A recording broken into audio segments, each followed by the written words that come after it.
Hola, es un placer saludarlos. Somos el equipo número 5 y explicaremos el tema miniaturización de procesos y microreactores.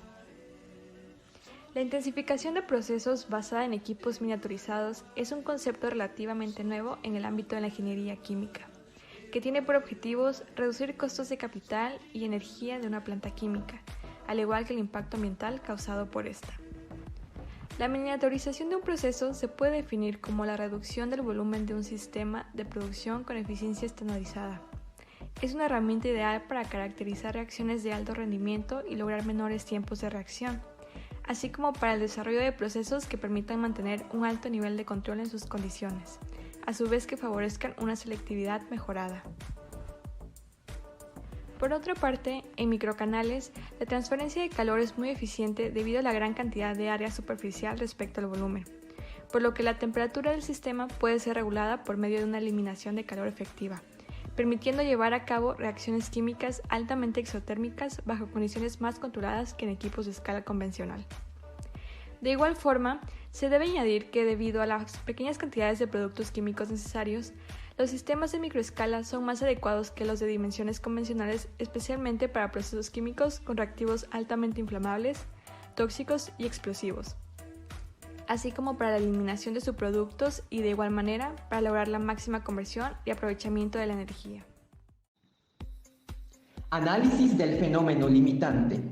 Los especialistas en catálisis heterogénea y control de procesos observan frecuentemente cómo un sistema complejo, que implica diversos fenómenos relacionados entre sí, puede exhibir características globales que parecen estar bajo la influencia de solo uno de dichos fenómenos. A este se le conoce con el nombre de fenómeno limitante.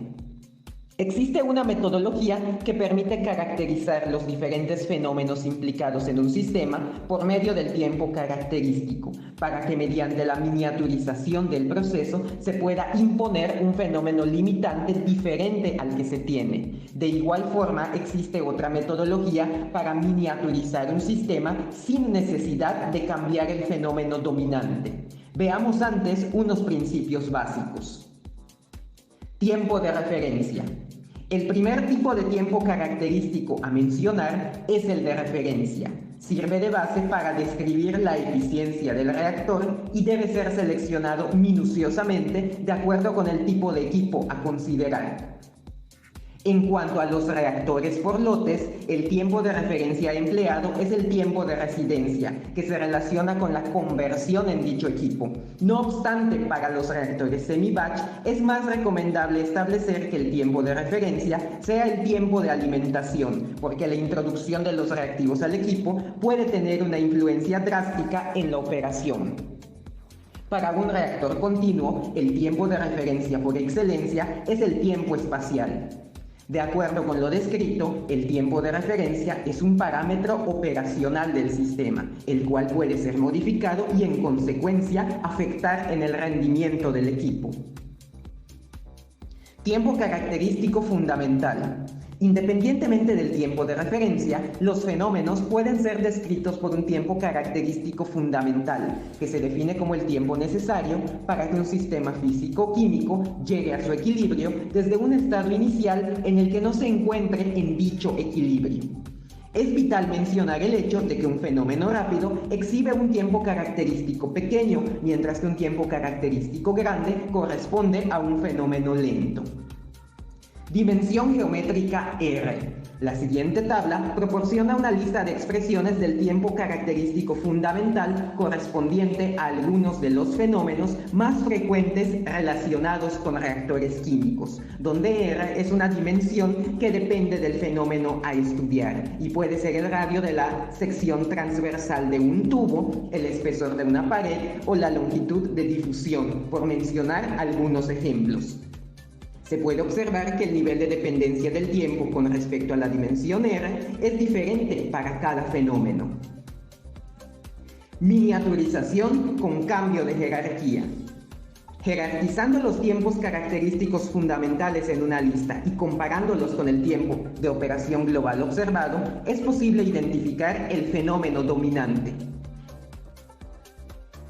El tiempo de operación global es muy cercano al tiempo característico fundamental del fenómeno limitante, que puede ser el más rápido en el caso de que los fenómenos se presenten de forma paralela. En contraste, también puede ser el más lento cuando los fenómenos se dan en serie. Debido a los diferentes grados de dependencia de los tiempos característicos fundamentales con la dimensión R, la jerarquía puede ser ajustada por medio de un cambio en la escala geométrica del reactor para dar paso a un nuevo fenómeno dominante. Ahora, ¿cuál es la necesidad de imponer un fenómeno dominante en específico? Veamos el siguiente ejemplo de química homogénea para aclarar esta duda. La presente figura muestra la evolución de los principales tiempos característicos de interés con respecto a la dimensión característica R en un sistema de aire-agua. Los rangos por estudiar son de 10 micrómetros a 1 metro, con el objetivo de abordar la microescala, la mesoescala, la escala de laboratorio y la escala piloto. Los tiempos característicos fundamentales de análisis corresponden a los siguientes fenómenos. Dos reacciones homogéneas exotérmicas con duraciones de 1 minuto y 1 segundo. Dado que las reacciones homogéneas no son dependientes de la escala, estas evoluciones se reducen a líneas horizontales. También tenemos difusión de masa, conducción de calor, tensión superficial y gravedad. Si la reacción lenta, con tiempo de 1 minuto, se realiza en un sistema de 5 centímetros, el tiempo de conducción es 20 veces más grande que el tiempo de reacción, lo que señala una transferencia de calor lenta que podría causar puntos calientes o incluso fugas térmicas. En el caso de una reacción rápida, es decir, la de 1 segundo, llevada a cabo en la misma estructura de 5 centímetros, el tiempo de conducción con respecto al de reacción es aproximadamente 1000 veces más grande. En cambio, en dimensiones por debajo de 1 milímetro, el tiempo de conducción es siempre más bajo que el tiempo de ambas reacciones. Esto indica que la transferencia de calor es tan rápida que permite la operación del sistema sin efectos térmicos perjudiciales. Miniaturización sin cambio de jerarquía. El cociente del tiempo de referencia entre el tiempo característico fundamental es una particularidad clásica aplicada en la ingeniería química, mismo que ha de corresponder al número de unidades de transferencia, o NTU por sus siglas en inglés. En este caso, esta cantidad puede ser concebida como un número de unidades de operación, nombrado de forma abreviada como NOU, misma que en su definición incluye operaciones de transferencia de masa y calor, reacciones químicas y fenómenos físicos o sus combinaciones. El objetivo de la miniaturización sin cambio de jerarquía consiste en reducir el volumen del sistema, al mismo tiempo que se conserve el mismo flujo volumétrico e igual número de unidades de operación.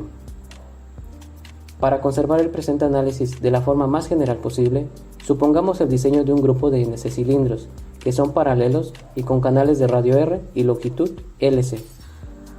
Cada uno de estos presenta un comportamiento de flujo pistón y el flujo volumétrico es distribuido uniformemente en cada canal. En este método no se modifica la jerarquía de los fenómenos, a pesar de la reducción de las dimensiones características del equipo. Por lo tanto, el tiempo de operación global es directamente proporcional a la dimensión R elevada a la potencia m. Para aclarar qué es la constante m, recordemos que el tiempo característico de cada fenómeno tiene un nivel de dependencia específico con respecto a la dimensión geométrica r. Por ejemplo, para el tiempo de gravedad, el valor de m sería igual a 1 medio. Asimismo, para el tiempo de transferencia de masa por difusión, la m ha de ser equivalente a 2, por mencionar algunos casos. Cuando se estudia un sistema de forma global, este tiene su propio valor de m, y es diferente para cada caso específico. Para mantener constante la eficiencia, el número de unidades de operación también es constante. Como se describió anteriormente, este último valor es igual al cociente del tiempo de referencia entre el tiempo característico. En este caso, el tiempo de referencia es el tiempo espacial por tratarse de un comportamiento de flujo pistón, mientras que el tiempo característico fundamental se considerará equivalente al tiempo global, porque este último resulta de las combinaciones en serie y o en paralelo de los tiempos característicos fundamentales de cada fenómeno involucrado. Por definición, el tiempo espacial es el cociente entre el volumen del reactor y el caudal de alimentación, por lo que se puede argumentar que el número de unidades de operación es igual al volumen del reactor dividido entre el producto del flujo volumétrico por el tiempo global. Aunado a esto, se sabe que el volumen total del sistema es directamente proporcional al producto del número de tubos por la longitud por el cuadrado del radio del canal. Las premisas anteriores permiten concluir que el número de unidades de operación es directamente proporcional al número de tubos, la longitud y al cuadrado del radio del canal, y es inversamente proporcional al caudal y al radio del canal elevado a la potencia m. Al ser el caudal una constante, se puede descartar de la proporción. Este análisis permite identificar una primera restricción de diseño. El producto del número de tubos por la longitud de un tubo es inversamente proporcional al valor de R elevado a la 2 menos m, por lo que, en otras palabras, se puede argumentar que dicha multiplicación es directamente proporcional a R elevado a m menos 2. Considerando la expresión proporcional al volumen total que fue descrita con anterioridad, se puede cambiar el producto del número de tubos con la longitud por el término descrito en la restricción de diseño, por lo que es posible concluir que el volumen total es directamente proporcional a la dimensión característica R elevada a la potencia m. Esta relación destaca el potencial de la miniaturización, que puede ser logrado adaptando el radio del canal. Un decremento en la dimensión R implica una disminución del volumen del reactor siempre y cuando el valor de m se mantenga positivo. No obstante, mantener constante el producto del número de tubos con la longitud y el valor de la dimensión característica elevado a la potencia 2 menos m puede influir sobre la caída de presión a lo largo de los tubos, porque esta última se relaciona con R, el número de tubos y su longitud. De igual forma, es importante aclarar que estas reglas no pueden ser aplicadas para cualquier parte del dominio de los posibles valores de la dimensión R, pero sí pueden ser empleadas en cada subdominio donde la jerarquía se mantenga. Microreactores. Los microreactores son equipos donde las reacciones químicas tienen lugar en canales confinados con dimensiones laterales típicas de 1000 micrómetros. Un sistema microquímico consiste en bombas, micromezcladores, seguido de tubos o canales los cuales se utilizan para transformaciones químicas. Este sistema se compone de zonas de manipulación de reactivos, mezclado, reacción, extinción de la reacción y análisis de los productos. La zona de manejo de reactivos introduce los fluidos a una velocidad determinada para proporcionar el suministro continuo al sistema. De igual forma, se pueden incorporar precalentadores o enfriadores para mantener la temperatura de alimentación antes de ingresar a la zona de reacción. El contacto y la reacción de los reactivos se inician en el micromezclador y continúan en el tubo o microcanal posterior de la zona de reacción. Esta zona es integrada por un calentador o enfriador, las cuales son independientes, para controlar con precisión la temperatura de reacción. También se puede agregar un sistema de ultrasonido para minimizar la obstrucción de sólidos que se forman en los microcanales durante la reacción. La reacción se detiene en la zona de extinción por medios químicos o térmicos, y en el caso de reacciones multifásicas también se pueden usar separadores para dicha zona. Por último, las concentraciones de reactivos y productos pueden determinarse mediante un muestreo fuera de línea del efluente o por medio de un análisis en línea integrado en el sistema. Una amplia gama de tipos de reacción, incluyendo líquidos homogéneos, las fases líquido-líquido, gas-líquido, líquido-sólido y gas-líquido-sólido, se han realizado en sistemas microquímicos. No obstante, esta tecnología no es viable para cualquier reacción química, y muchas de las dificultades para operar estos equipos se han presentado por el involucramiento de sólidos. En lo que respecta a su viabilidad económica, se ha demostrado que los microreactores también pueden aumentar la complejidad general del proceso con costes adicionales durante las fases de puesta en marcha y cambio. Esta complejidad puede o no impedir la flexibilidad en la producción de volúmenes de distinta magnitud y o de productos diferentes entre sí.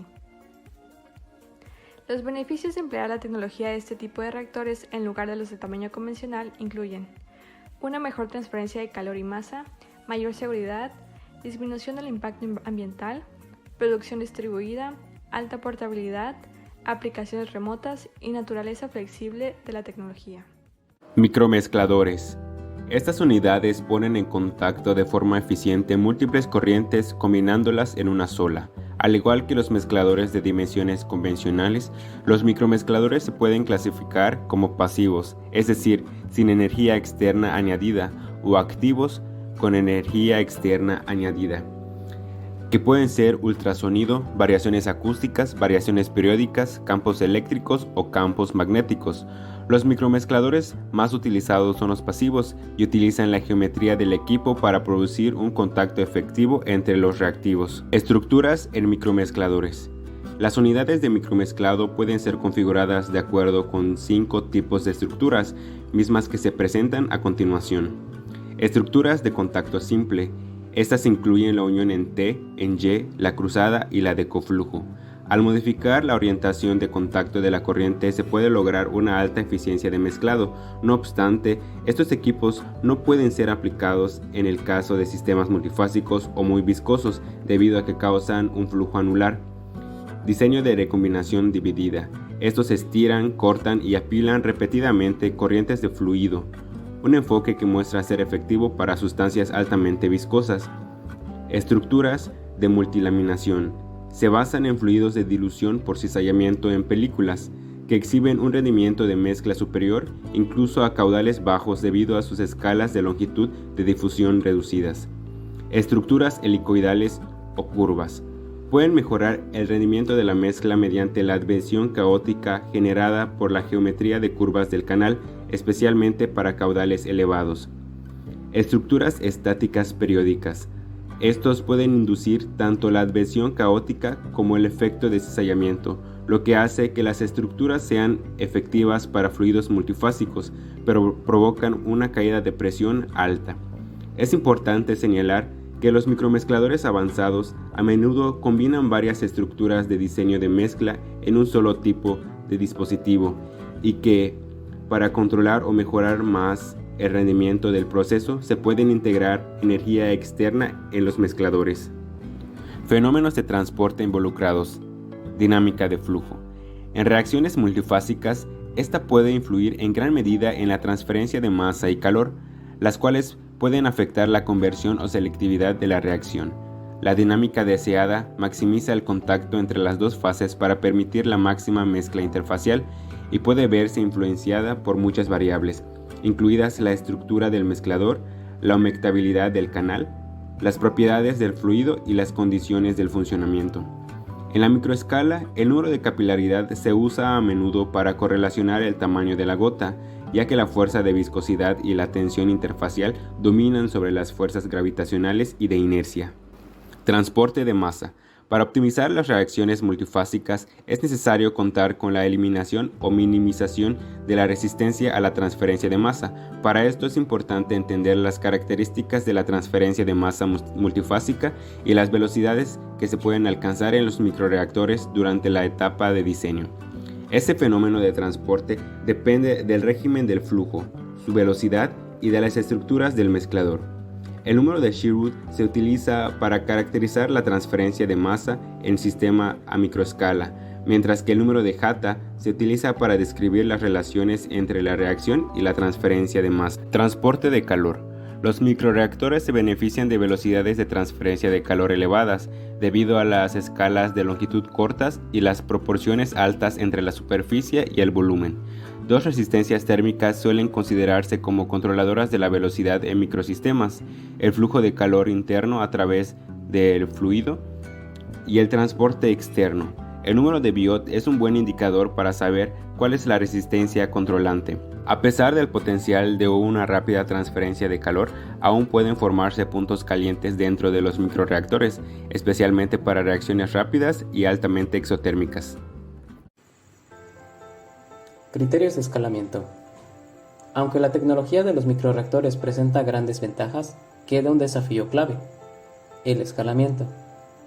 Escalar a volúmenes necesarios para aplicaciones industriales sin perder las ventajas de las dimensiones pequeñas de los microreactores requiere de un nuevo conjunto de consideraciones para el diseño, tales como: primero, el aumento del número de equipos mediante la combinación de varias unidades en paralelo. Segundo, el aumento del número de equipos consecutivos combinando varias unidades en serie. Y tercero, el escalamiento mediante la ampliación adecuada de las dimensiones. Ahondemos en cada aspecto. Iniciamos con la primera consideración en cuanto al aumento del número de unidades en paralelo. Este es el método más común de escalamiento de microreactores. Varios equipos son dispuestos de dicha forma para que las reacciones puedan ser realizadas bajo condiciones idénticas a las de la escala piloto. Este método tiene la ventaja de conservar las características hidrodinámicas y de transferencia, pero requiere de un complejo control y distribución del flujo de fluido. Para afrontar esta desventaja, se puede emplear un distribuidor de flujo. No obstante, aplicar esta última tecnología demanda de un consumo extra de energía. Como se puede observar en la siguiente imagen, se puede aplicar la apilación de microreactores en forma de platos para el aumento del número de equipos en paralelo. La transferencia de calor se ha de mantener fácilmente mediante la colocación de platos de calentamiento o de enfriamiento entre dichos reactores. Continuamos con la segunda consideración en cuanto al aumento del número de equipos consecutivos combinando varias unidades en serie. Para este enfoque se mantiene un reactivo a una velocidad de flujo alta y se va agregando el segundo reactivo a lo largo de cada paso de la serie.